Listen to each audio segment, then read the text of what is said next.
Olá, bem-vindos e bem-vindas ao terceiro módulo do curso Começar a Escrever Contos. Dessa vez nós vamos conversar sobre tipos de narrador e a voz narrativa. Nessa primeira aula a gente vai falar sobre narrador em primeira pessoa, mas antes de eu entrar no narrador em primeira pessoa, eu tenho que primeiro fazer algumas considerações para vocês. A primeira delas é, existe uma diferença entre autor e narrador.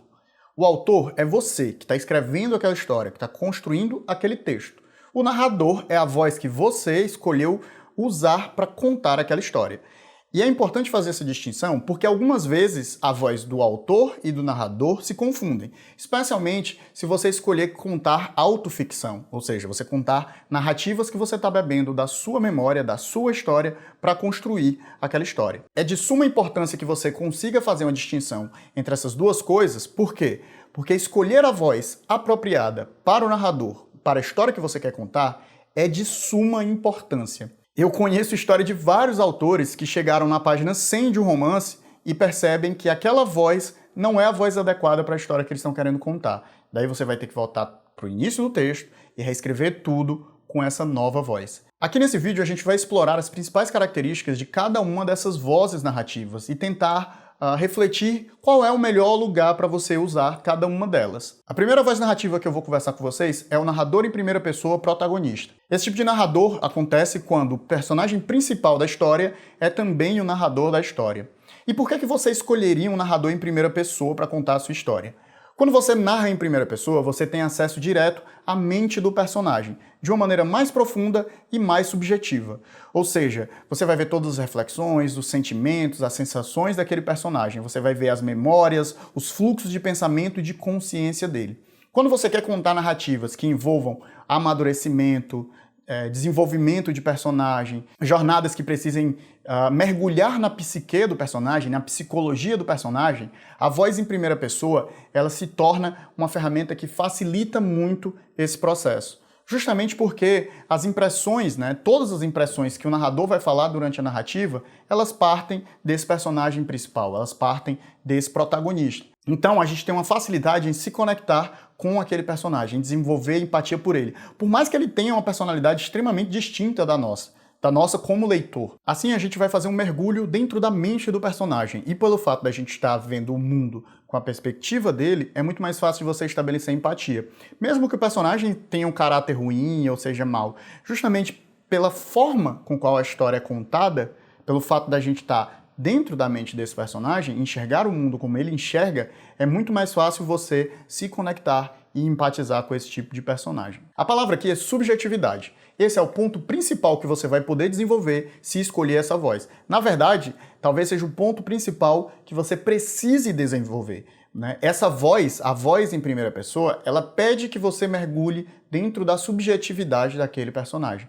Que você conheça a mentalidade dele, que você aprofunde aspectos muito pessoais e psicológicos. Uma outra coisa que você pode explorar quando você está narrando em primeira pessoa é o fato de que o protagonista, o personagem, ele não tem tanta credibilidade no que ele fala. Ou, na verdade, o leitor pode não dar tanta credibilidade pelo que ele fala. Por quê? Porque como as coisas estão sendo contadas da perspectiva desse personagem, então existe uma certa ambiguidade se aquilo que está sendo dito é verdade ou não. No caso, é a verdade que o personagem acredita, é a forma com qual ele vê os fatos. Mas isso não significa que os fatos tenham acontecido exatamente como ele está narrando, ou seja, ele tem uma credibilidade fragilizada. O que distingue o narrador protagonista para o narrador testemunha é que no caso do narrador protagonista, os fatos giram em torno dele, ou seja, a problemática da narrativa, o conflito, que a gente já falou tanto em estrutura quanto lá nas ideias, esse conflito está diretamente ligado a esse personagem. Já partindo para o narrador testemunha, e eu vou aproveitar essa deixa para começar a falar sobre ele é um observador da narrativa. Ele toma parte dela? Sim, e é isso que faz a distinção entre um narrador testemunha e um narrador observador. O narrador testemunha é um personagem ativo dentro da história, por mais que os fatos não giram em torno dele. Os fatos giram em torno de outro personagem. E ele, na verdade, auxilia no conflito, auxilia na condução da história, mas ele é um personagem mais separado do conflito principal. O conflito vai estar ligado a um outro personagem e ele vai ser o auxiliar desse personagem. Por isso aí a diferença entre o protagonista e a testemunha. Sempre bom lembrar do conflito. Lembre que o conflito guia a história. Então, o personagem que é afligido pelo conflito, ele é o personagem principal. Ele é o protagonista da história. Às vezes, a história pode ser contada da perspectiva desse protagonista, mas também ela pode ser contada por um personagem que está ali orbitando a história. Esse personagem que orbita a história é uma testemunha, por isso, narrador-testemunha. Basicamente, as coisas que eu falei sobre o narrador, personagem protagonista se aplicam aqui também. A questão do mergulho na subjetividade, nas impressões daquele personagem, de como aquele personagem vê o mundo.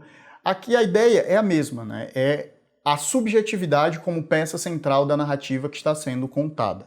A diferença é, ao contrário do que é comum na narrativa, onde o personagem que conta a história, ou pelo menos a perspectiva principal é daquele que é afligido pela problemática, pelo conflito, esse personagem, apesar de também ser afligido pelo conflito, ele não é o personagem afligido diretamente, ele não é o personagem cuja problemática, né, gira em torno dele. Ele vai, talvez, se envolver com a problemática justamente por se envolver com o personagem principal com quem o conflito se conecta e dialoga diretamente. No caso do narrador-testemunha, ele tem uma característica também que o distingue do narrador-protagonista, que é, ele de certa forma é alguém que está querendo contar uma história que não é dele. Então, ele de certa forma se ancora numa posição de credibilidade, muitas vezes, né, de dizendo, olha, esses são os fatos como aconteceram, né, esses são os fatos como eu vi, esses são os fatos como eu tomei parte. Então, ele de certa forma se utiliza dessa posição de testemunha para ganhar para si essa credibilidade que o narrador, por exemplo, o protagonista, não tem, né? Eu estava falando que existe esse jogo de quando você é o personagem da história, você está contando a história, você vai contar meio que da sua visão. Isso torna ainda mais interessante narrativas onde você quer que o seu leitor desconfie da credibilidade, porque a todo momento o narrador testemunha, ele invoca uma credibilidade que talvez ele não necessariamente tem. O primeiro fragmento que eu vou ler para vocês é do Dom Casmurro, primeiro capítulo de Dom Casmurro de Machado de Assis. E a narrativa segue assim. Capítulo 1. Do título. Uma noite destas, vindo da cidade para o Engenho Novo, encontrei num trem da Central um rapaz aqui do bairro, que eu conheço de vista e de chapéu. Cumprimentou-me, sentou-se ao pé de mim, falou da lua e dos ministérios e acabou recitando-me versos. A viagem era curta, e os versos pode ser que não fossem inteiramente maus. Sucedeu, porém, que como eu estava cansado, fechei os olhos 3 ou 4 vezes. Tanto bastou para que ele interrompesse a leitura e metesse os versos no bolso. Continue, disse eu acordando. Já acabei, murmurou ele. São muito bonitos. Vi-lhe fazer um gesto para tirá-los outra vez do bolso. Mas não passou do gesto. Estava amuado. No dia seguinte, entrou a dizer de mim nomes feios e acabou acunhando-me Dom Casmurro. Os vizinhos, que não gostam dos meus hábitos reclusos e calados, deram curso à alcunha, que afinal pegou. Notaram como é fácil perceber quem é o narrador em primeira pessoa? A voz, ela já fala automaticamente, eu, de mim, né? Então, você automaticamente, quando vê essas palavras, vai saber que quem está narrando é o próprio protagonista, é o personagem. E aqui eu destaco algo que é muito interessante dessa narrativa do Dom Casmurro e que fez o Dom Casmurro ser uma obra tão citada no decorrer do tempo. Esse narrador, o Bentinho, ele é um narrador que não é confiável, né? Aquele narrador não confiável.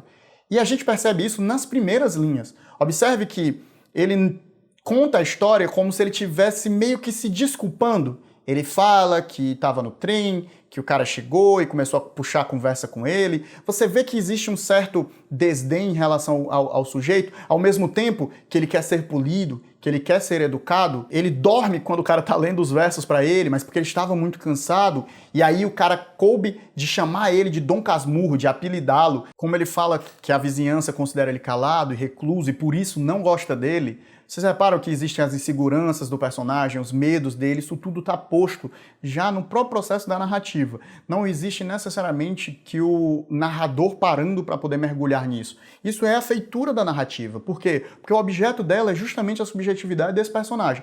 E essa subjetividade ela é construída de uma maneira tão interessante que rendeu uma pergunta que, por sinal, é boba, mas que perdura até hoje dentro da ficção, que é se a Capitu traiu ou não Bentinho. O Machado de Assis, ele nunca definiu isso. E ele nunca definiu isso por quê? Porque essa história ela é contada da perspectiva do Bentinho. E você vê, nas primeiras linhas desse texto, o quanto ele não é um narrador confiável, o quanto ele é uma pessoa insegura, o quanto ele é uma pessoa que distorce os fatos para que eles fiquem de uma maneira mais favoráveis a ele. Então isso é o poder da narrativa em protagonista, né? O poder da narrativa em você narrar em primeira pessoa. Você mergulha na subjetividade, você conhece o personagem. Agora a gente vai partir para o segundo exemplo, que é As Aventuras de Sherlock Holmes, de Sir Arthur Conan Doyle, também um clássico da literatura. Aqui eu trouxe porque é um narrador testemunha que narra essas aventuras, é o Watson. Esse é um fragmento do começo de uma das narrativas, então eu já começo no meio da história porque eu achei que esse pedaço ficava melhor para poder entender o tipo de narrador. Nos últimos tempos, eu pouco vira Holmes. Meu casamento nos afastara. Minha felicidade completa e os interesses domésticos que envolvem o homem que pela primeira vez se vê senhor de sua casa eram suficientes para absorver toda a minha atenção. Enquanto isso, Holmes, que detestava toda forma de sociedade, como sua alma inteiramente boêmia, continuava lá, em nossos aposentos em Baker Street, enterrado em seus livros antigos e alternando, semana a semana, a cocaína com a ambição, o torpor da droga com a energia impetuosa de sua personalidade intensa. Continuava, como sempre, profundamente atraído pelo estudo do crime e dedicava suas portentosas faculdades e seus extraordinários poderes de observação para seguir as pistas e desvendar mistérios abandonados como insolúveis pela polícia oficial. Bem, fica claro aqui, né? Sherlock Holmes obviamente é o personagem principal das histórias de Sherlock Holmes, mas não é ele que conta a história, e não é um narrador qualquer que conta a história, é o Watson. O Watson, que é ali o braço direito, né, ali o seu companheiro, que ajuda ele nesses processos. Porém, isso cria uma coisa interessante dentro da narrativa. O Watson, ao narrar o Sherlock, ao enxergar o Sherlock, você vê que ele faz dele uma figura maior. Observe como ele fala, por exemplo, das faculdades mentais extraordinárias, né? E ao mesmo tempo, ele comenta também sobre a personalidade dele, sobre o fato de que ele rejeita qualquer sociedade. Então, você cria uma aproximação muito maior em relação ao personagem. Porque quando você vê o olhar sobre um personagem que não vem necessariamente da opinião de um narrador que é etéreo, que não é um personagem, é muito diferente de você ver a opinião de um personagem mesmo, daquele que está contando a história, daquele que conhece o outro de uma maneira íntima, de uma maneira pessoal, né? Existe uma certa diferença, por quê? Porque quando você narra em terceira pessoa, você é impessoal.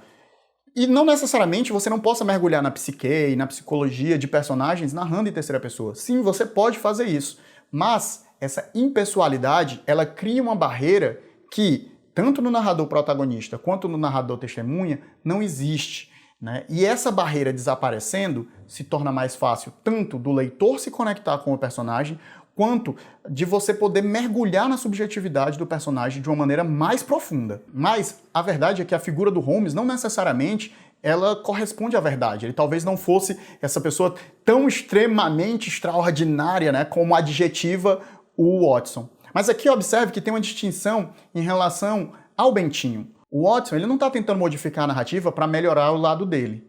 Ele está exaltando uma outra pessoa. E aqui é que mais uma vez entra esse fator de você desconfiar, de você olhar com outros olhos, que não é por maldade que ele faz isso. Ele simplesmente tem uma admiração muito grande por aquele personagem. E ao contar os seus feitos e ao contar os seus atos, obviamente, ele fará isso de maneira exaltada. Então, isso, na verdade, é que faz o narrador, em primeira pessoa, ser tão interessante, sendo o protagonista, sendo testemunha. Você mergulha em subjetividades e desconfianças e descredibilidades e verdades e credibilidades de uma maneira muito plural e muito interessante. Obviamente, outras vozes podem fazer isso, podem. Mas é aquela coisa, sempre busque a melhor voz para contar a sua história. E nesse caso, quando você quer fazer esses mergulhos em psique, em personalidade, né, e isso é uma peça muito fundamental, a primeira pessoa é o caminho ideal. E antes de encerrar o vídeo, eu vou fazer um exercício, e esse eu vou levando durante os outros vídeos dessa série, que eu vou escrever um parágrafo com a voz em primeira pessoa, protagonista, e com a voz em primeira pessoa, testemunha. E aí eu vou comentar um pouco as distinções entre elas para que vocês possam perceber isso também no processo de escrita. Contextualizando um pouco para vocês os exemplos, é um diálogo entre duas irmãs, o relacionamento dela é de longos anos, ela está reclamando para a irmã dela, que é mais solteirona, né, dos problemas que estão acontecendo. É um fragmento bem pequeno, eu quis só utilizá-lo para poder vocês perceberem minúcias, né, e como, na verdade, muitas vezes são pequenos detalhes que fazem a diferença entre essas vozes. Eu vou ler primeiro o fragmento em primeira pessoa, protagonista, depois em primeira pessoa, testemunha. Um sujeito na mesa ao lado nos olhava. Será que ele estava flertando comigo?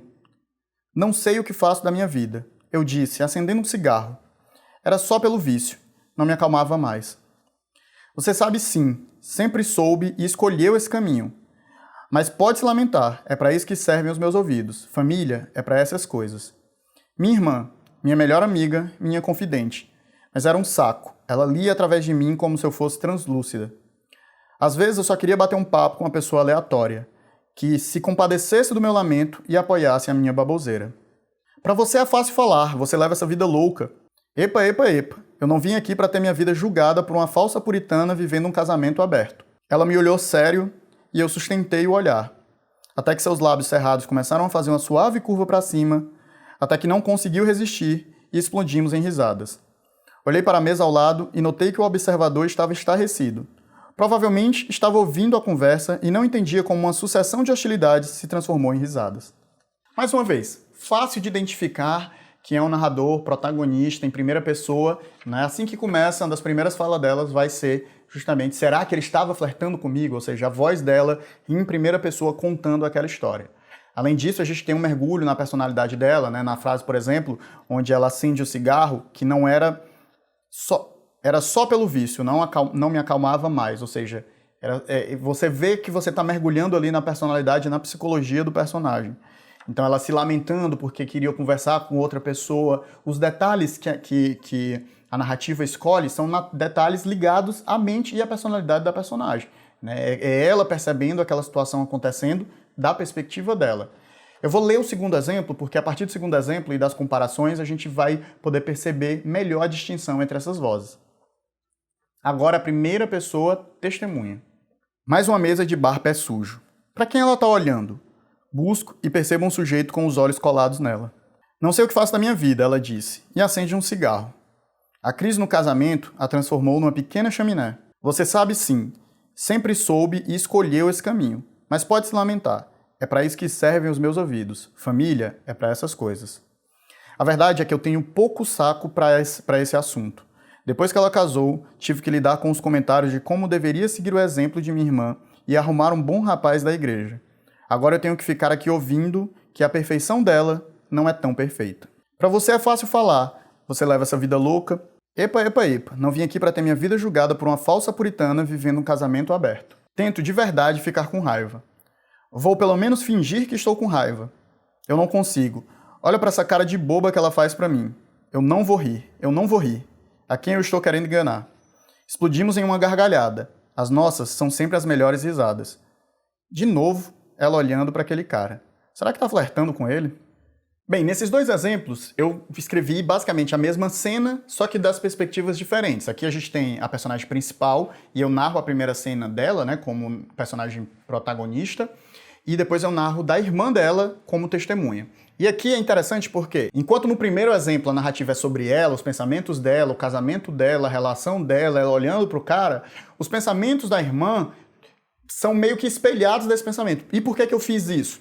Eu fiz isso para que a gente mantesse o objeto em relação a ela. Ou seja, mesmo os pensamentos da irmã, mesmo que haja toda uma mudança narrativa para as coisas serem feitas da perspectiva da irmã, o objeto do pensamento ainda é ela e ainda é o problema dela. Para a gente sempre lembrar que aquilo que define, né, o personagem principal é justamente o conflito. Então, por mais que ela seja a narradora, no caso a irmã seja a narradora, né, quando a gente está trabalhando no exemplo do narrador testemunha, o objeto da reflexão, do pensamento, o objeto do texto ainda é a irmã e ainda é o problema dela.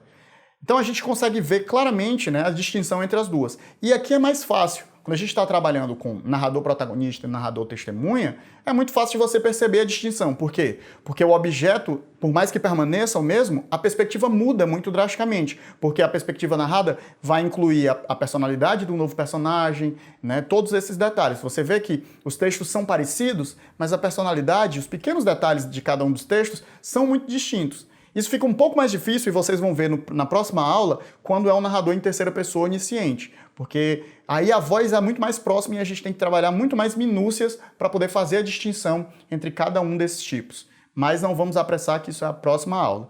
Eu vou tentar trazer mais exemplos, tanto de contos quanto de textos, para o nosso material escrito. É importante que vocês vão no material escrito porque o assunto é expandido, os exemplos lidos muitas vezes ficam muito mais fortes do que vocês só ouvindo da minha boca aqui dentro do vídeo. Então vão para o material de acompanhamento para poder vocês, né, aprofundarem o que vocês viram dentro dessa aula. Eu espero que tenha ficado claro. Se restar alguma dúvida, vocês podem buscar aqui, fazer perguntas dentro da comunidade, podem me buscar no Facebook para fazer dúvidas, podem mandar para o nosso e-mail as dúvidas e ou eu respondo diretamente, mas eu também vou responder nas nossas lives de tirar dúvidas, porque é o momento oficial de tirar dúvidas e eu quero que esse vídeo fique fixo para que a gente possa colocar junto com o resto do material do curso. Essa foi nossa aula sobre narrador em primeira pessoa. A gente se vê na próxima aula, onde a gente vai conversar sobre narrador em terceira pessoa. A gente se vê na próxima e tchau!